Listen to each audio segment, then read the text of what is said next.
है आईएक्स यानी कि इंडियन एनर्जी एक्सचेंज। अब दोस्तों आईएक्स की बात करें तो कल के दिन ये कंपनी आपको ज़बरदस्त फोकस में रहती हुई देखने को मिली थी अपनी परफॉर्मेंस की वजह से। परफॉर्मेंस अच्छा था, बिल्कुल भी नहीं ख़राब था, और ख़राब नहीं था, काफ़ी ज़्यादा ख़राब था। क्योंकि अगर पिछले 5 साल की हिस्ट्री की बात करें तो ऐसा क्रैश हमें नहीं देखने को मिला था पिछले 5 साल में। चाहे आप अडानी इंटरप्राइजेस के बड़े गिरावट की बात कर लो, पेटीएम की बात कर लो, जी इंटरप्राइजेस की बात कर लो, सॉरी इंटरटेनमेंट की बात कर लो, इन सारे कंपनीज़ में पिछले 5 साल में बड़ी बड़ी क्रैश एक सिंगल ट्रेडिंग सेशन में हमें देखने को मिला है। बट उन सभी क्रैश के सामने आईएक्स का क्रैश बहुत ज़्यादा बड़ा था।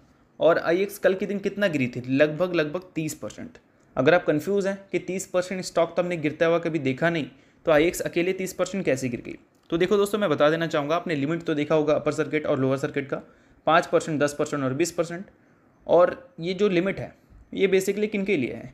जो कंपनी एफएनओ का पार्ट नहीं है, यानी कि फ्यूचर एंड ऑप्शंस का पार्ट नहीं है। अगर आप फ्यूचर एंड ऑप्शंस का पार्ट हैं तो आप में गिरावट 10% भी हो सकता है, 20% भी हो सकता है, 30, 40, 50, 60% तक भी हो सकता है। तो इस वजह से जो कंपनी फ्यूचर एंड ऑप्शंस में है वो कंपनी में गिरावट 20% तक सहमत नहीं रहता, उससे आगे भी बढ़ जाता है। तो इस चीज़ को थोड़ा सा ध्यान में रखना। अगर आपको इसके बारे में आइडिया नहीं था तो मैंने आपको ये चीज़ें बता दी। वैसे देखा जाए तो इन सारी चीज़ों को ज़्यादा डिस्कस नहीं किया जाता, क्योंकि जो कंपनी फ्यूचर एंड ऑप्शंस में है वो बड़ी कंपनी होती है, उसमें ऐसा गिरावट जल्दी देखने को मिलता ही नहीं है। तो कभी कभी चीज़ें ये हो जाती हैं, तो इस वजह से उस टाइम ये सारी चीज़ों को समझना इंपॉर्टेंट भी है, तो इस वजह से मैंने आपको बता दिया। अब दोस्तों इंपॉर्टेंट ये भी है कि भाई गिरावट देखने को मिली तो क्यों देखने को मिली, तो इसके पीछे के रीज़न्स क्या हैं? तो रीज़न दोस्तों क्या है? तो रीज़न हम बोल सकते हैं कि आईएक्स का बिजनेस है। अब फिलहाल आईएक्स करती क्या है भाई? तो आईएक्स बोल सकते हैं एक पावर ट्रेडिंग प्लेटफॉर्म है जो कि मोनोपोली ओन करती है अपने इंडस्ट्री में। और यहाँ पर क्या हो रहा है कि सीईआरसी यानी कि सेंट्रल इलेक्ट्रिसिटी रेगुलेटरी कमीशन ने अनाउंस कर दिया है कि वो इम्प्लीमेंट करने वाले हैं मार्केट कपलिंग को अगले साल में। ठीक है, अगले 1 साल में। अब मार्केट कपलिंग के इम्प्लीमेंट होने के बाद आईएक्स को प्रॉब्लम क्या होगी?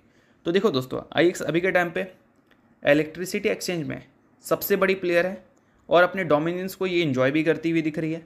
बट ये मार्केट कपलिंग को जब इम्प्लीमेंट किया जाएगा तो इनका जो मोनोपोली वाली चीज़ें हैं वो ख़त्म हो जाएंगी। मतलब 3-4 ट्रेडिंग प्लेटफॉर्म है हमारे पास, इसमें एक आईएक्स हो गई, एक पीएक्सआईएल शायद नाम है, उसके अलावा हिंदुस्तान पावर एक्सचेंज एक नाम है शायद, उसके अलावा और भी 2 कंपनी होंगी शायद। तो ये सारी जो कंपनीज है वो बराबर लेवल पे आ जाएगी। तो ये सारी चीज़ों की वजह से कल के दिन आपको आईएक्स में बहुत बड़ा क्रैश देखने को मिला था। अब इम्पॉर्टेंट ये भी है कि आज के दिन आईएक्स ऊपर क्यों है भाई? तो देखो, जब भी कोई कंपनी बड़ी क्रैश दिखाती है लाइक 20-25% वाला एक सिंगल ट्रेडिंग सेशन में, तो अक्सर नेक्स्ट ट्रेडिंग सेशन कुछ रिकवरी हमें देखने को मिलता है। इसको आप ऐसे भी समझ सकते हैं, एक सिंगल ट्रेडिंग सेशन में कोई कंपनी मान लो 30-40% की तीसरी दिखाती है एग्जाम्पल के तौर पर, तो next trading session profit booking कैसे होता है, वही चीज़ आप यहाँ पर मान सकते हो। ठीक है, अब इसके अलावा